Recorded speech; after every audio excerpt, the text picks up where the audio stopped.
मैत्रेय दादाश्री जी। एक अनुभव। एक दैविक मित्र जो हमारे साथ मित्र के रूप से जुड़ते हुए एक दोस्त की तरह इस जीवन की यात्रा में सही मार्गदर्शन करते हैं। उनकी उपस्थिति में हम अपने भीतर वो प्रेम, शांति और परम आनंद का अनुभव करते हैं। हम अपने जीवन के हर पहलू को और बेहतर बना सके। इसलिए आध्यात्मिक और सामाजिक कार्यक्रम द्वारा मानवीय परिवर्तन का संदेश नए युग के नए सवेरे के लिए दे रहे हैं। खास आपको अपने ही ईश्वर के और करीब ले जाने, जीवन की पहेली सुलझाने, आपकी उन्नति के लिए, आपके भीतर के प्रश्नों का समाधान देने प्रस्तुत है मैत्री बोध, आपके परिवर्तन की पाठशाला। नमस्ते दादाश्री जी। नमस्ते। दादा, गीता को एक spiritual reference for living your day to day life कहा जाता है। वो आज के समय में कितना रेलेवेंट है? एंड दादा, कुछ मास्टर्स का कहना है कि गीता में बिजनेस और मैनेजमेंट के लेसन्स आपको मिल पाएंगे और कुछ का कहना है कि नहीं मिल पाएंगे। सो दादा, what is your take on it? आपकी क्या राय है? देखिए, आपको जैसे जहाँ से भी कुछ सीखने मिलता है अच्छा, आपको सीख लेना चाहिए। अब अगर पत्थर को भी भगवान आप मानते हैं, तो उससे भी कृपा मिलती है, ये सत्य है। तो आप उससे भी सीखते हैं, छोटे बच्चे से भी आप सीखते हो, तो ये आपकी खुद की आध्यात्मिक अवस्था है, जो आपको एक दृष्टि देती है चीज़ों को देखने का, परखने का, समझने का, उससे सीखने का। तो ये बहुत ही पॉज़िटिव अवस्था है, आप सीखते रहें। जहाँ से भी सीखने मिलता है। So in that process of learning one of the book is Bhagavad Gita, है ना? जैसे श्रीमद् भागवत भी है, वेद भी है, पुराण तो कई सारे पुराण है, उपनिषद है। तो आप भगवद गीता सीख सकते हैं, उससे कुछ अच्छा पा सकते हैं। In one way it's almost a complete book if you look at it in a spiritual manner.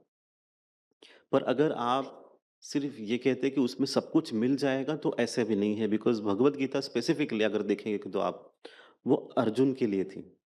Arjun भ्रमित अवस्था में है और क्या भ्रम है कि मैं अब क्या करूं? मैं आगे बढ़ूं या पीछे हटूं? वो भ्रम, वो भय, उसमें से निकालने के लिए भगवत गीता का निर्माण हुआ।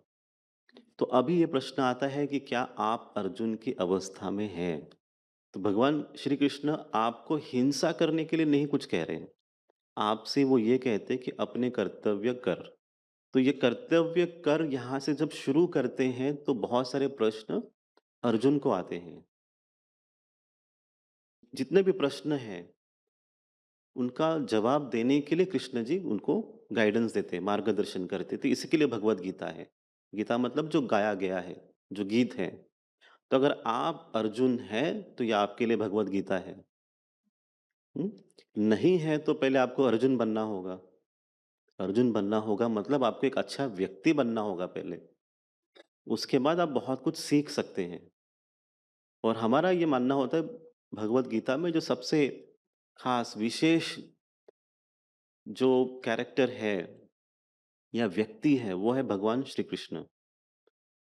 तो हम ये चाहते हैं और मानते हैं कि लोग भगवान श्री कृष्ण के बारे में सीखें, उनको जानें और समझें, ना कि सिर्फ भगवद गीता एक बुक में उन्हें लिमिट करके रखें। तो कई बार ऐसे होता है कि आप भगवान श्री कृष्ण को सिर्फ भगवद गीता के माध्यम से ही देख पाते हो, पर हालांकि वो पूर्ण रूप उनका नहीं है। आप समझ रहे हैं, भगवद गीता एक हिसाब से पूर्ण बुक है, पर श्री कृष्ण भगवद गीता में पूर्ण रूप में नहीं है। आपको सिर्फ एक ही पार्ट उनका पता चलता है कि वो मार्गदर्शन कर रहे हैं एक मित्र बनकर। दोस्त को कह रहे हैं कि कर्तव्य कर। जो सामने तुम क्षत्रिय हो, तो तुम्हें क्षत्रिय का धर्म का पालन करना होगा। ये उसका खास सारांश यही है। उसके बाद कई सारे क्वेश्चंस के आंसर्स के हिसाब से उन्होंने कई अलग-अलग ज्ञान बताया है और फिर आप एक भक्त के हिसाब से भी सीख सकते हो। पर आपके भीतर परिवर्तन, बदलाव, इम्पैक्ट, असर कब होगा? जब सिखाने वाला उस अवस्था में है। वो कि भगवत गीता गाया गया है श्री कृष्ण जी के द्वारा। तो आज वो आपके सामने बैठ के कौन गा रहे हैं? क्या उन्हें भगवत गीता पूर्णतः समझ में आई या नहीं? तो जो सही मायने में जो साधु संत है, पहले वो अपने ऊपर काम करते हैं। खुद को उस विषय के हिसाब से अपने आप को तैयार करते हैं।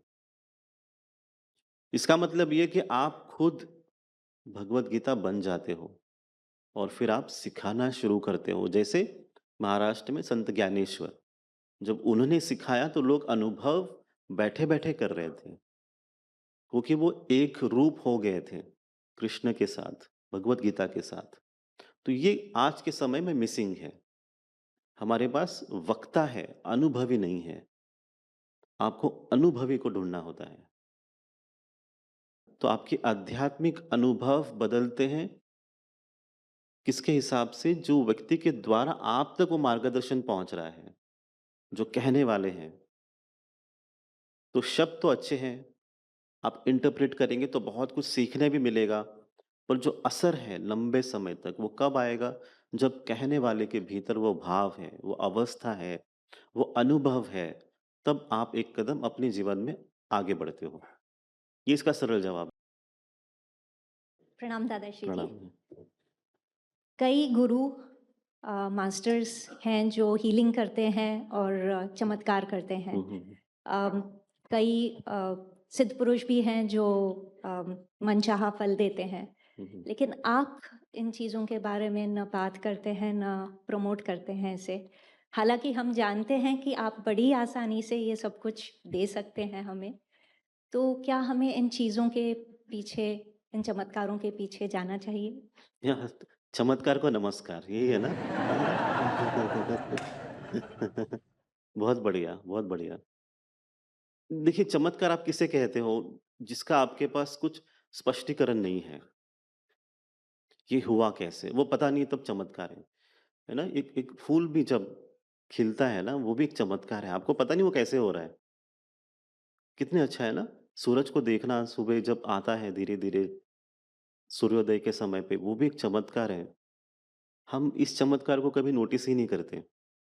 हम उस जादू में व्यस्त होते जादू है ना? जैसे आप ये समझिए छोटा बच्चा है, 8, 9, 10 साल। बच्चों को ख़ास तौर पे क्या पसंद आता है? जादू देखना। आप भी जब जाते हैं उनको कुछ ना कुछ करके दिखाते हैं, है ना?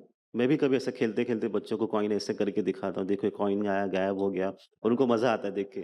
तो बच्चों को एक बहुत अट्रैक्शन आता है जादू देखना। पर जब बच्चे होते तब आपकी वो मानसिकता है। बड़े होने के बाद भी अगर वैसे ही मानसिकता रहेगी जादू देखने की, तब गड़बड़ है ना? बड़े होने के बाद तो आपको शायद असलियत देख लेनी चाहिए। अगर आज भी आप वही ढूँढ रहे हो, तो इसका मतलब बड़े हुए ही नहीं आप। बचपन की जो जादू देखने की जो चाह थी, वो आज भी वैसे ही है। हम आध्यात्मिक पथ पे बात करते हैं, तो हम सत्य की बात करते हैं, धर्म की बात करते हैं। आध्यात्मिकता जो है, वो चमत्कार के ऊपर आधारित नहीं होती। ये आपके हिसाब से आप उसे देखते हो, है ना? एक जैसे एक मैजिक शो है और मैजिक शो में बहुत लोग आते हैं। वो देखने के लिए मैजिक हो कैसे रहा है।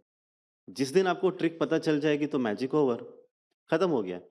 हर चमत्कार के पीछे भी कोई तो है ना चीज़, कोई अपने आप नहीं बनती, आपको बस रीज़न नहीं पता। जिस वक़्त आपको कारण पता चल जाएगा, जितना आपका आकर्षण है चमत्कारों के पीछे या सिद्धि भी जो है, सिद्धि के आप जिसको भी सिद्ध बनना है आप कर सकते हो। 1 महीना, 2 महीना, 3 महीने लगते हैं। आप कोई भी कोर्स जॉइन कर लीजिए, सिद्धि ब करने के लिए जो भी प्राप्त करना है और आप भी फिर चमत्कार कर सकते हो। बहुत आसान है, पर अगर आपके जीवन का वो लक्ष्य है तो। लक्ष्य अगर उसके आगे है, आध्यात्मिक पथ का लक्ष्य क्या है? ईश्वर साक्षात्कार, ईश्वर की प्राप्ति, परम सत्य का अनुभव, यहाँ तक आध्यात्मिक पथ लेके जाता है और हम उसके लिए जुड़े हैं। मैत्री बोध परिवार खास तौर पे इसी की बात करता है। जो सत्य आपके भीतर है,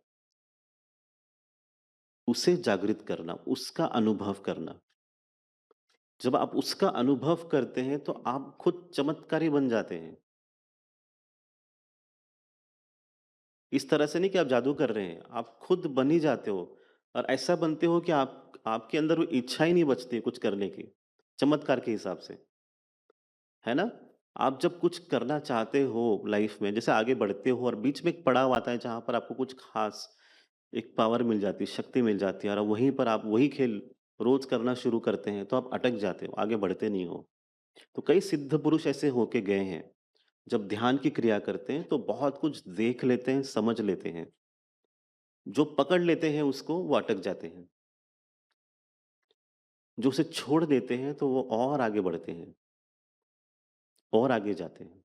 अगर आप इतिहास में देखेंगे, रामकृष्ण भी देखेंगे, किसी ने भी चमत्कार करने के लिए चमत्कार किया ही नहीं है। समय के अनुसार, जहाँ ज़रूरत है वहाँ।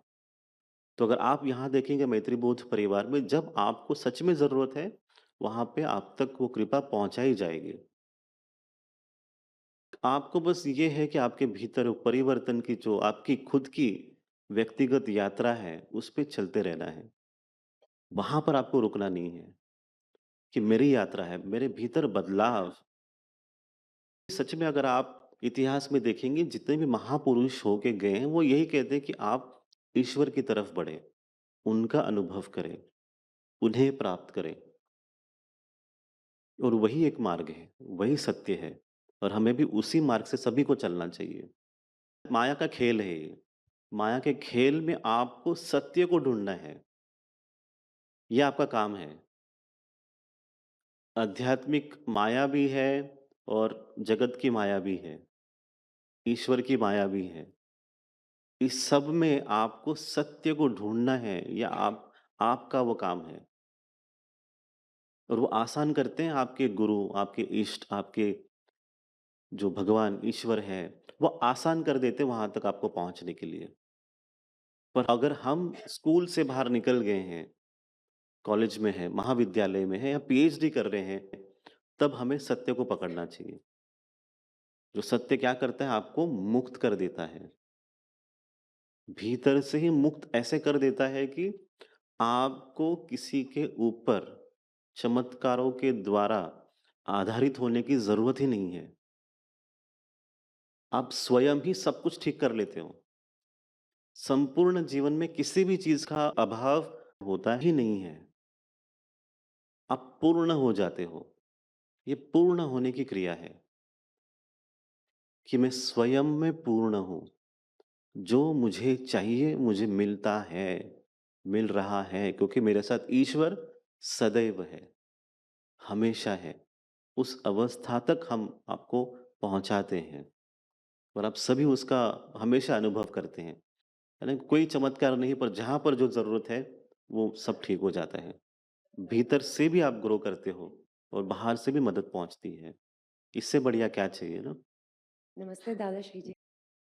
थैंक यू डिवाइन लाइट के ज़रिए हर सेकंड हमारा ध्यान रखने के लिए। हुँ, मेरा प्रश्न है कि कुछ स्पिरिचुअल मास्टर्स कहते हैं कि वो हमें कर्म मुक्त करके और ये हमारा धरती पर आखिरी जन्म होगा। हुँ। और क्या हर मास्टर ये कर सकता है और इसमें कितना सत्य है?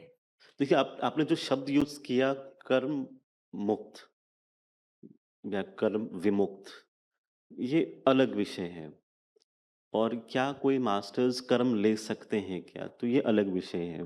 तो जब कोई मास्टर कर्म लेते हैं, तो उसका असर उनके ऊपर पड़ता ही है।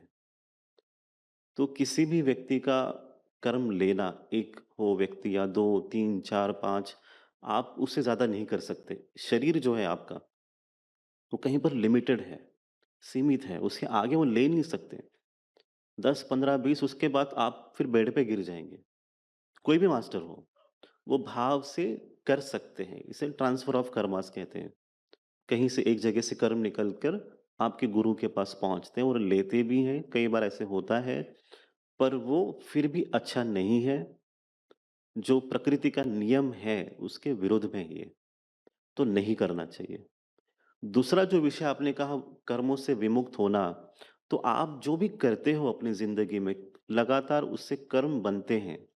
एक तो आपका आज का अनुभव पिछले कर्मों का असर है और आप आज जो कर रहे हो, इससे और एक भविष्य में एक नई स्थिति बनने वाली है। तो कर्म जो है प्रकृति के साथ ही चलता है। कर्म कभी खत्म हो ही नहीं सकते। जो माया है उसका अविभाज्य भाग है ये। सृष्टि का एक बहुत ही महत्वपूर्ण भाग है। इसके बिना सृष्टि कंप्लीट नहीं होती, पूर्ण नहीं होती। तो कर्म तो होंगे ही होंगे आपके साथ। तो कर्म से विमुक्त होने की इच्छा क्यों रखना? पहले वो एक सवाल है। क्या आप कर्मों से डर गए हो? इससे कर्म से मुक्त होना? समझ रहे हैं आप? आपको विमुक्त होने के पीछे आपकी वजह क्या है?